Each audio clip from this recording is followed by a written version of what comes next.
Bonsoir, heureux de vous retrouver avec ce soir dans Live and Let Live, un liveur qui, après le confinement, n'a pas eu besoin de prendre rendez-vous chez le coiffeur, Dominique Kiefer.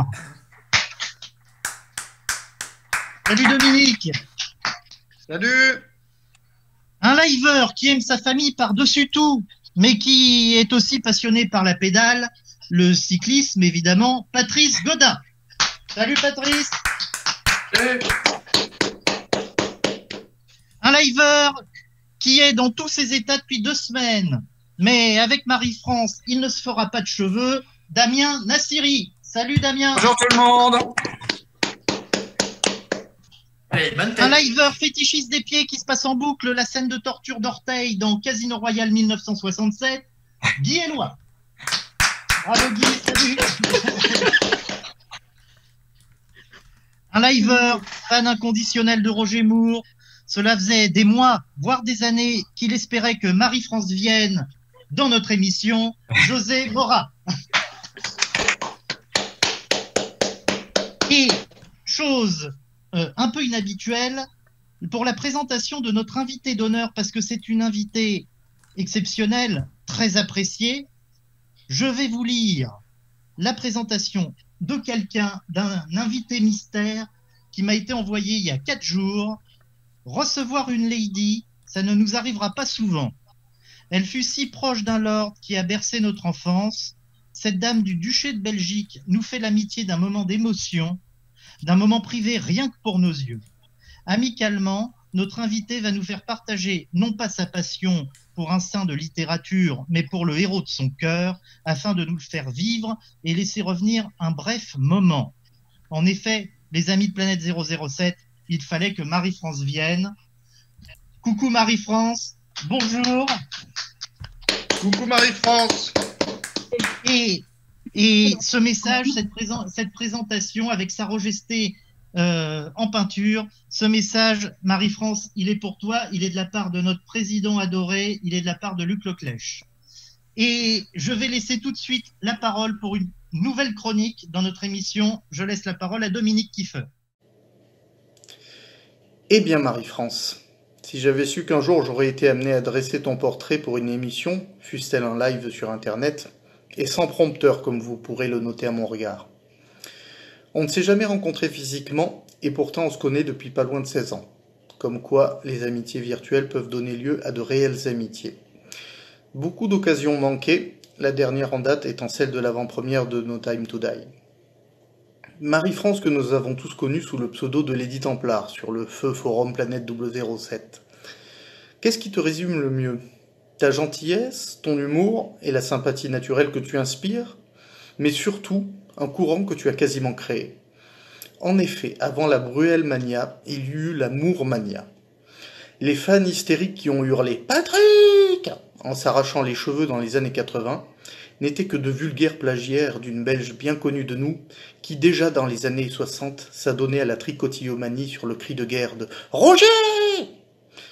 Marie-France, la plus grande fan au monde de Roger Moore, qui, telle Kathy Bates dans le film Misery, d'après le roman éponyme de Stephen King, n'aurait pas hésité à péter les 2 jambes de son idole pour mieux le séquestrer et le garder rien que pour elle.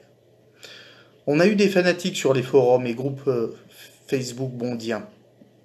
Ceux qui s'illustrent le plus sont toujours des Mouriens. Mais alors Marie-France. Marie-France qui décida il y a 30 ans de subir une opération très rare. Une ablation de l'objectivité, concernant tout ce qui touchait de près ou de loin à sa Rogesté. Marie-France, on l'adore et parfois on l'étranglerait bien. Mais c'est toujours l'affection qui l'emporte. Et elle a de la chance d'être aussi sympa parce qu'on aurait de nouveaux Mouriens aussi sectaires qui débarqueraient dans le milieu aujourd'hui. Ils ne feraient pas long feu avant que Mayday leur offre un rafraîchissement. Mais allez savoir pourquoi Marie-France on lui pardonne toujours. Et puis il y a 3 ex-présidents en embuscade qui nous ont déjà envoyé des menaces de mort au cas où on la malmènerait. Autant dire que je suis en train de risquer au mieux ma carte de membre, au pire ma vie. Non mais Marie-France et Roger Moore, c'est à faire passer José pour un détracteur du beau Roger. Que de souvenirs sur le feu forum, où elle nous inondait de photos douteuses de sa Rogesté avec des calbars improbables, ou des poses plastiques destinées à camoufler sa brioche, tentant désespérément de nous convaincre de sa classe folle et de sa musculature parfaite. La semaine dernière, quand j'évoquais les vacheries que Lady Templar pouvait proférer à l'égard de tous ceux qui ont eu l'impudence d'incarner le même rôle que son idole, notamment à l'égard de Pierce Brosnan, Laurent Perriot ne pouvait y croire. « Non, elle ne se permettrait pas, je la connais bien, m'a-t-il dit. »« Bah voyons. L'avarice écossaise de Sean Connery, les répugnants poils de torse de Pierce et sa supposée scandaleuse agression d'un paparazzi, tout y passait. Et c'est aussi ça que j'admirais chez elle. Elle n'a jamais renoncé à tenter de nous convertir à sa religion et à nous dégoûter des autres acteurs, espérant que nous finirions par entendre raison et brûler nos DVD des 007 hors Moore. Parce qu'il y a un autre débat avec Marie-France, autre que la saga Éon ou non-Néon, autre que le non officiel Never Say Never Again ou officiel. Idem pour Casino Royale 67. La saga Moore 007, la seule vraie officielle. Car oui, Roger était le plus proche interprète du héros de Fleming, affirmait-elle, tout en ne se cachant pas de ne jamais avoir lu Fleming. Un peu comme si j'affirmais que Jean Dujardin est le meilleur OSS 117 sans jamais avoir lu Jean Bruce. À force de harcèlement, nous sommes parvenus à lui faire regarder 5 films et demi de 007 sans Roger Moore. Un véritable miracle accompli non sans qu'elle s'entoure d'un cercle d'hosties et de portraits pieux de sa Rogesté, éclaboussant l'écran d'eau bénite pendant la projection. De l'eau bénite, à moins qu'il ne s'agisse d'urine du beau Roger récupéré à prix d'or auprès de laboratoires monégasques. Et faisant pénitence juste après en jeûnant pendant de longues semaines, face contre terre devant une statue de Sir Roger. Marie-France, qui également, et je tiens cette anecdote de Michel Hick, l'un des cofondateurs du Forum Planète de jadis, lors d'une convention Pinewood, gagna, bien contre son gré, un DVD d'un James Bond avec Timothy Dalton, se promena en tenant l'objet du bout des doigts, non sans une certaine répugnance, en tentant de l'échanger contre un DVD d'un Bond avec Roger Moore, comme si on lui avait refourgué un slip sale et malodorant. On l'a taquinée, Marie-France, et je le fais encore en ce moment. Certains l'ont même victimisée bien plus qu'elle ne l'a jamais fait elle-même, qui n'a jamais pris ombrage de nos pitreries, et en a même ri de bon cœur avec nous. Car nous n'avons jamais ri de Marie-France, nous avons ri avec elle. Marie-France toujours, capable d'élever la mauvaise foi au rang de science quand il s'agissait du beau Roger, mais aussi en politique, avec son Roger Moore de la présidence française, que je ne nommerai pas, justement pour ne pas faire de politique, mais aussi pour ne pas insulter Roger Moore.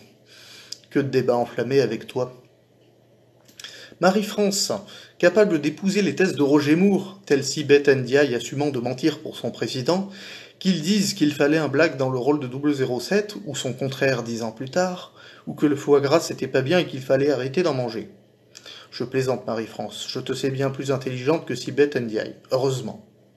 Et heureusement pour nous, Roger était un humaniste, ce qui permit à Marie-France d'épouser les mêmes thèses. Je frémis à l'idée qu'il eût pu embrasser des idées fascistes et que... Non, là encore je plaisante. Marie-France, qui à force de nous servir d'humour, aurait bien pu en dégoûter le sympathisant mouriste que je suis. Telle une nourrice bienveillante te contraignant à ingurgiter ta 10e cuillère d'huile de foie de morue.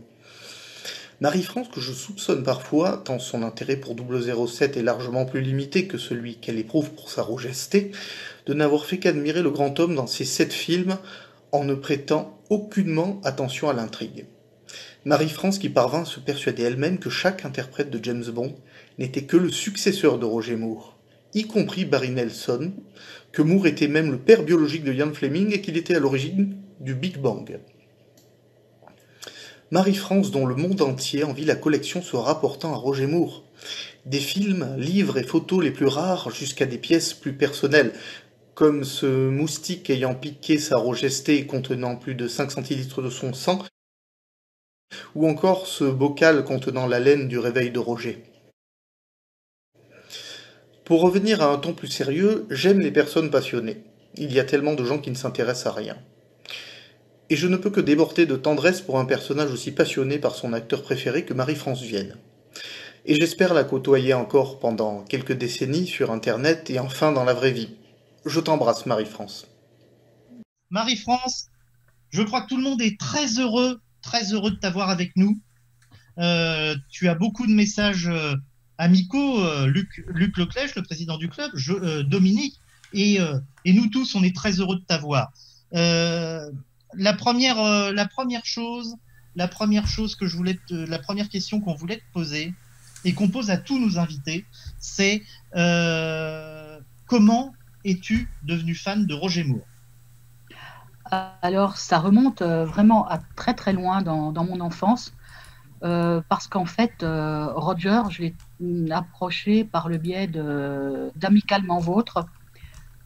J'étais toute jeune, c'était au moment où les épisodes d'Amicalement Vôtre étaient diffusés sur la RTBF, qui est la télévision belge. C'était dans les années 70, fin des années 70. Et en fait, j'ai été envoûtée littéralement déjà par la mélodie de John Barry et puis par la série. Et j'ai vraiment flashé sur Roger, sur son élégance, sur sa façon de bouger dans la série. Et c'est vraiment une série, c'est vraiment la série, la première série, je crois, que j'ai vue enfant à la télévision.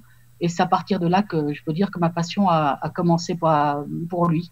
Donc ensuite, j'ai vu tous les épisodes du 5 qui ont été, parce qu'en fait, quand les épisodes du 5 ont été diffusés, j'étais tout simplement pas née. Donc je les ai vus par la suite, vus et revus, ce qui m'a permis, en anglais aussi, ce qui m'a permis d'apprendre aussi pas mal la langue de Shakespeare.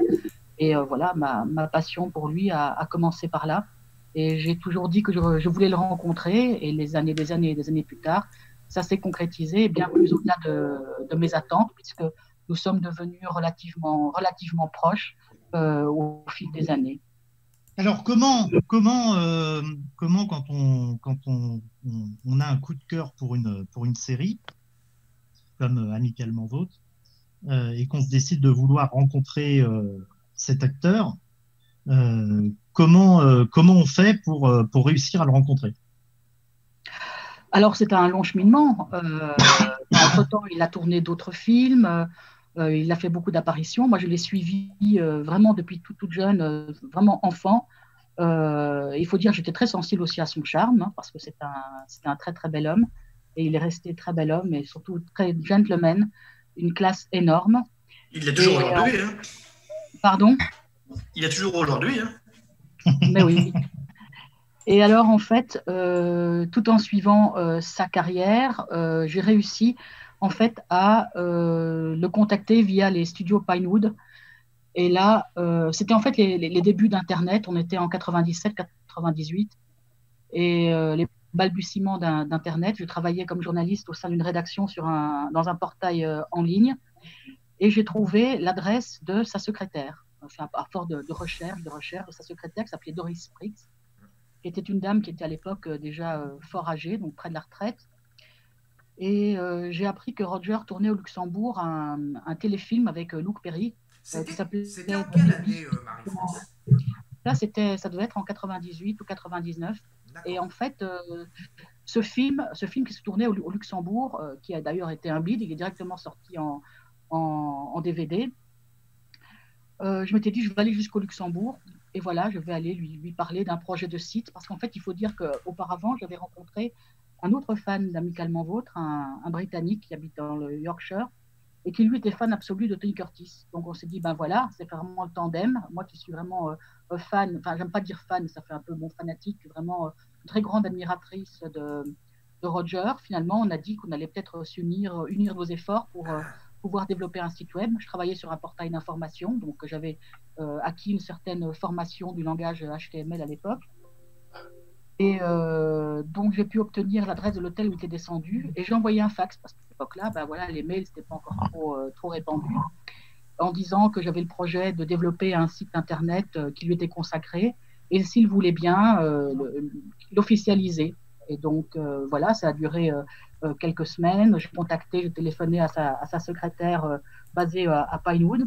Et un jour, on me dit, Marie-France, il y a un fax qui est arrivé pour toi d'Angleterre. Je traverse la rédaction et je dis, tiens, qu'est-ce que c'est? Et c'était un fax signé de Roger en disant, voilà, chère Marie-France, cher Alan, qui était le gars qui faisait ça avec moi, je vous remercie de votre démarche et j'ai décidé d'officialiser le site que vous avez projet de développer par rapport à moi. Voilà.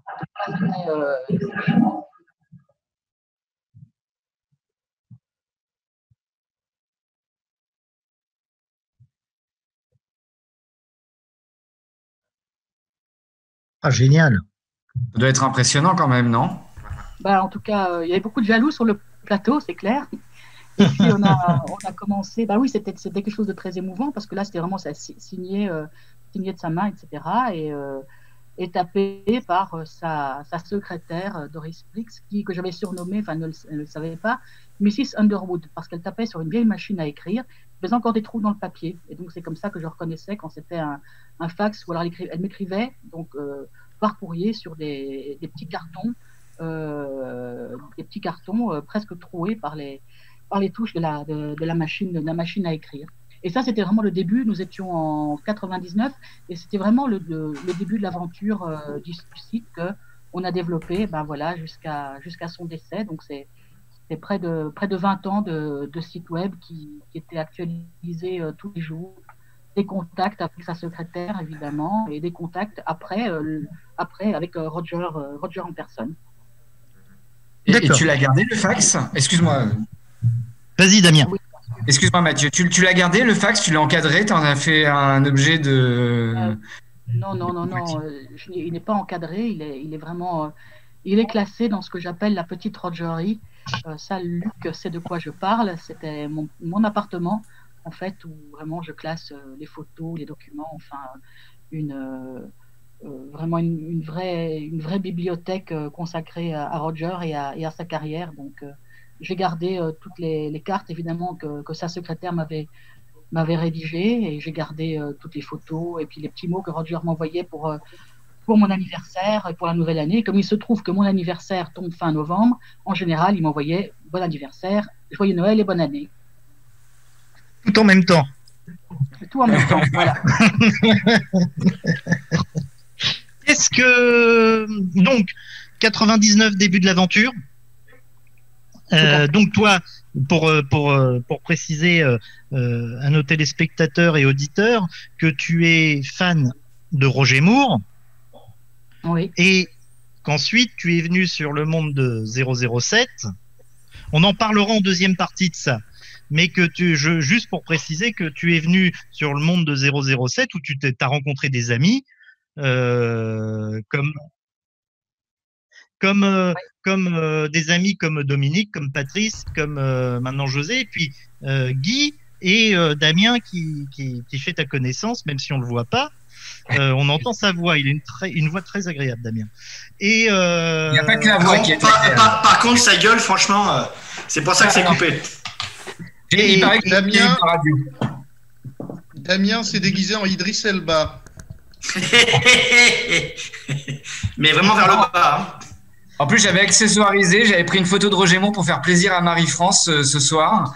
Tiens, en parlant de photos de Roger Moore, avant de reprendre l'interview, j'avais aussi dit à Marie-France que je lui montrerais la photo que j'ai sur ma table de nuit depuis 2 ans. Et je l'ai avec moi. Ah ben magnifique, hein. Magnifique. Voilà, j'ai ça sur ma table de nuit. J'avais trouvé ce cadre dans un magasin et j'ai été tombé amoureux de ce cadre parce que j'adore Amicalement Vôtre aussi. J'adore Lord Brett Sinclair. Donc tu aimes le cadre, pas ce qu'il y a dedans. Ah si, j'aime ce qu'il y a dedans. C'est qui le gars à côté de Curtis? J'ai cru que tu allais me dire c'est qui le gars à côté de Roger Moore.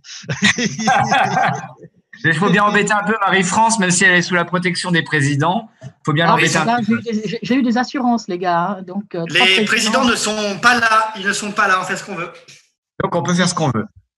Si, vous inquiétez pas, il y en a quand même qui nous regardent et qui nous recadrent. Et il faut qu'on fasse attention. Ah, le fameux cadre. Il faut faire attention avec Marie-France parce que on va être reconvoqué dans le bureau du président. Moi, j'en ai marre de perdre des dents. Donc Marie-France, donc 99, début de l'aventure, le site. Alors, il faut savoir, oui, je me permets d'interrompre Mathieu, il faut savoir que Roger avait aussi conditionné la facture du site au fait que l'on parle largement de son action en tant qu'ambassadeur auprès de l'UNICEF, car il a commencé à être ambassadeur auprès de l'UNICEF en 91. Et donc, voilà, c'était une des conditions aussi, c'est qu'on mette en valeur toute son action. Parce que depuis 91, Roger, il a été un infatigable ambassadeur. Il a sillonné le monde pour lever des fonds. Et c'était un des meilleurs ambassadeurs, ça c'était dit par les autorités, qu'il n'ait jamais connu. C'est Audrey Hepburn qui lui a mis le pied à l'étrier. Et depuis, il a pris le relais et il a été vraiment une personnalité qui s'est mobilisée à fond et qui est allée sur le terrain, du moins jusqu'à ce que sa santé le permette. Et j'ai eu la chance aussi de pouvoir le suivre sur quelques événements aussi au fil des années, parce que c'est une relation qui s'est construite aussi entre nous, une relation de confiance, parce que bon, j'avais aussi son adresse email privée, son numéro de portable, etc. Donc voilà, c'était une relation tout à fait de confiance, et ça ne s'est pas, voilà, ça s'est noué au fil des années, et non après 1 ou 2 ans, mais ça s'est noué au bout de 7-8 ans, voilà. Et tu nous as montré des photos assez exceptionnelles tout cet après-midi de ta collection privée que tu as prise toi-même pour la plupart. Et si José les a sous la main, il va les montrer. Tu avais réussi à créer une amitié avec Roger Moore. As-tu participé à des tournages de films? Alors, à partir de 99, il en a fait, mais il en a fait beaucoup moins. Il a fait surtout des apparitions. Non, jamais. Je n'ai jamais été sur un plateau. J'ai été plusieurs fois à Pinewood. J'ai été une fois à Elstree. C'est des studios qui sont basés en grande périphérie de Londres, où était rendu un hommage. Je ne sais pas si vous avez les photos que j'avais envoyées. Oui. Où en fait, voilà, les producteurs, quelques acteurs de l'époque étaient réunis, et ils avaient rapporté la fameuse Volvo P1800 sur place que Roger avait signée. Et là, il y avait un très bel hommage qui lui a été fait au cours d'une après-midi. Donc, c'était aussi très émouvant. Et je dois dire que c'est très, très émouvant. Cette rencontre avec lui était très émouvante au fil de toutes les années que j'ai eu à le côtoyer, parce que c'était vraiment un héros vraiment d'enfance. Et là, c'était comme si mon rêve se concrétisait en le côtoyant et en pouvant communiquer avec lui et en étant invité sur différents événements. Et j'essayais de rester aussi en retrait, de ne pas le gêner, de me comporter en fan, en fait, parce que c'était bien au-delà d'être fan, quoi. Voilà. C'était une belle relation, je dois dire. Et il était comment, Roger? Parce que on connaît bien évidemment, et puis la plupart des fans le connaissent à travers James Bond, vu qu'on est sur une page de James Bond, et aussi au travers d'Ivanhoé, au travers du Saint, au travers de Amicalement Vôtre, et dans le privé, voilà. Tu nous dis qu'il était très gentil, et comment était-il? Comment il était sympa, voilà.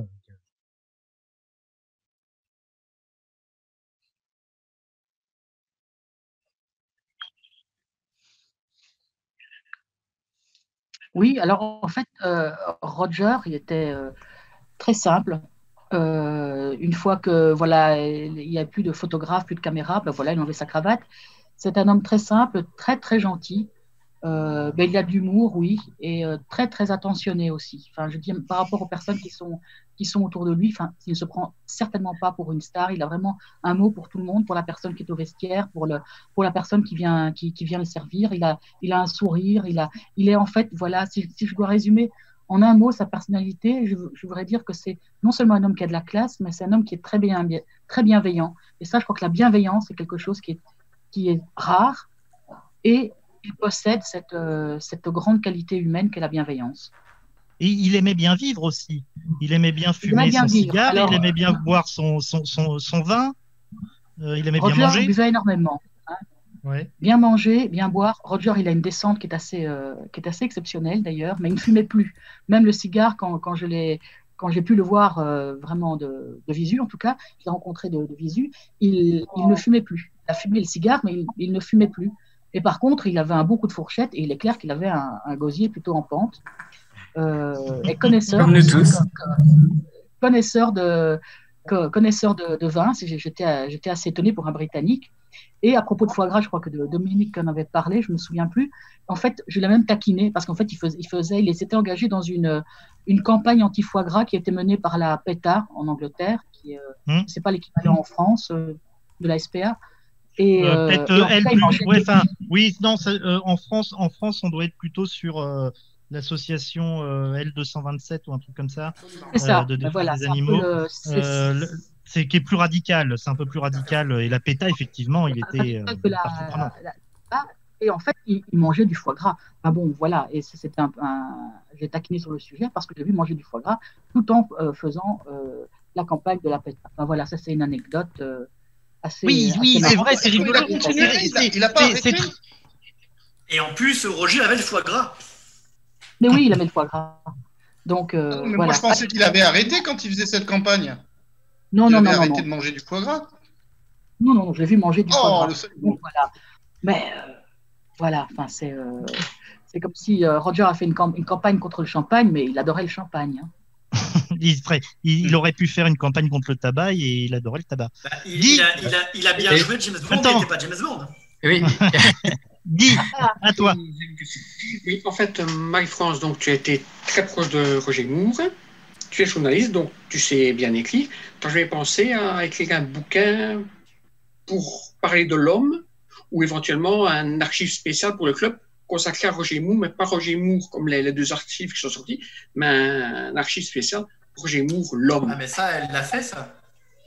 Il y a l'archive, mais c'était axé vers Roger. Sur l'archive, c'était consacré au James Bond. Mais si je parle là-dessus, l'homme. Oui. Non, en fait, je n'ai même pas songé à faire un ouvrage sur lui parce que je pense que lui l'a très bien fait lui-même. Et en fait, ça ne m'est pas venu à l'esprit de le faire. Je crois que j'avais fait vraiment le site, mais c'est une bonne question. Et en fait, je n'y ai pas pensé. Voilà. Mais je crois qu'il y a d'autres personnes qui l'ont fait. Lui, il l'a fait parfaitement. Et je pense que c'est lui, c'est sa plume, c'est lui. Et voilà. Donc, non, je n'y ai pas pensé. Tu as aussi plein de photos, je vais dire, personnelles et tout, que tu as fait inédite et tout ça, que les fans de Roger Moore auraient peut-être bien découvrir ou tout ça, quoi. Ça, comme je dit que... Oui, enfin, je ne sais pas si vous avez montré les photos en direct. Non. Si, elles ont été montrées. Ah, elles ont été montrées. Okay. Il est peut-être encore temps de le faire, non, Marie-France? Excuse-moi. Non, non, non. Non, parce qu'en fait, je dois dire que c'est vrai qu'après son décès, je dois dire que c'est la première fois ici, dans ce live, que je reparle vraiment de lui. J'ai été Et on t'en remercie. Mais je vous remercie à vous de m'avoir sollicité pour ce faire. Mais j'ai été vraiment très malheureuse parce que moi, c'était vraiment tout un pan, ben voilà, toute ma jeunesse qui partait, un pan de ma vie d'adulte aussi. Et donc, c'était très difficile. Et là, j'étais très contente, en tout cas cet après-midi, de replonger dans mes photos, mes vieilles photos papier, puis tous les événements. Ça a fait défiler pas mal d'images et des événements auxquels j'ai assisté, il était présent. À Londres, et plein d'anecdotes aussi, en Autriche, en France aussi, à Paris, au Fouquet's, lors du lancement de son autobiographie. Il y avait des membres du club qui étaient là. Lors de l'émission Vivement Dimanche, où il y a beaucoup d'entre vous qui étaient là aussi. Oui. Donc voilà, parce qu'en fait, le club, c'est vrai que c'est une grande famille. Il y a vraiment les membres fondateurs de Planète que j'ai vraiment plaisir à voir et à entendre, que j'ai déjà vu pour certains, en tout cas dans le passé. Et tout ça, ça fait partie d'une histoire familiale, finalement. Alors, une petite anecdote, effectivement, la première fois qu'on s'est vu en vrai, c'était à Mons, chez Michel, un 30 décembre, parce qu'on passait le 31 chez Michel. Pour ceux qui ne connaissent pas Michel, Michel participera à une de nos émissions pour parler de l'histoire de Planète 007, parce qu'il est à la base de Planète 007. Et on s'était rencontré avec Alex Angel, qui est aussi sur la page, un membre fondateur de Planète, Patrice, Eric Saucine, Michel et moi. Et Mathias. Et Mathias aussi. Et José est venu. Il y avait aussi Guy qui était là aussi dans les débuts. Et il y avait aussi. Guy, je ne l'ai jamais rencontré, moi, Guy, en vrai. Ah, Guy, en vrai, il était là à Vaux-le-Vicomte. Et quand on a été on a été discuter, boire un coup dans le centre-ville de Mons, moi, il y a une chose qui m'a impressionné chez toi, c'est déjà ta gentillesse, parce que tu es quelqu'un de très abordable et de très gentil, qu'on a envie de serrer dans nos bras. Et en plus de ça, tu parlais avec les autres, et puis moi avec Patrice et Mathias, on parlait un peu de notre côté au bar, et puis d'un seul coup, on commence à parler de Roger Moore, et on dit le nom Roger Moore. Et t'étais dans une autre conversation, et d'un seul coup, t'as arrêté ta conversation, telle une alarme, et tu nous as regardé, tu nous as dit, Quoi, Non, Roger Moore? elle s'est retournée parce qu'elle était de dos en plus.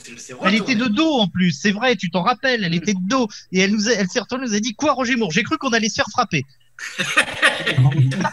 Mais Marie-France est tellement gentille qu'elle ne nous frapperait pas. Non. Bah, sauf Bah, je me sauf souviens si pas vous de aviez cette dit du mal de lui. anecdote. Comment? Dominique? Sauf si vous aviez dit du mal de lui, si je pense qu'elle vous aurait frappé. Non. On Est-ce que on n'a j'ai pas. frappé Pierre Rodiac? Est-ce que j'ai frappé Pierre Rodiac? Non. Est-ce que j'ai frappé Si elle nous frappait comme Roger il frappe, ça va aller en fait. Alors, tu n'as pas frappé. Effectivement, tu aurais dû frapper Pierre Rodiac, mais tu ne l'as pas fait. Par contre, Pierre Rodiac, qu'est-ce qui nous a frappé, nous? Si tu crois qu'on n'a plus de cheveux, c'est pourquoi, hein? Alors, tu plaisantes, Mathieu, mais il y a quelqu'un qui m'a beaucoup frappé. Il s'appelle Luc Leclèche. Tu peux lui demander. Et pour de vrai, je ne sais pas si tu étais là, mais à chaque fois qu'on fait un tournage et que je me plante ou qu'il se plante, il m'en met une. Et tu peux oui, il avait sorti la batte de baseball la dernière fois lors du dernier live. Nous allons faire une pause pub, une petite bande-annonce de Roger Moore pour votre grand plaisir et pour le nôtre. À tout de suite.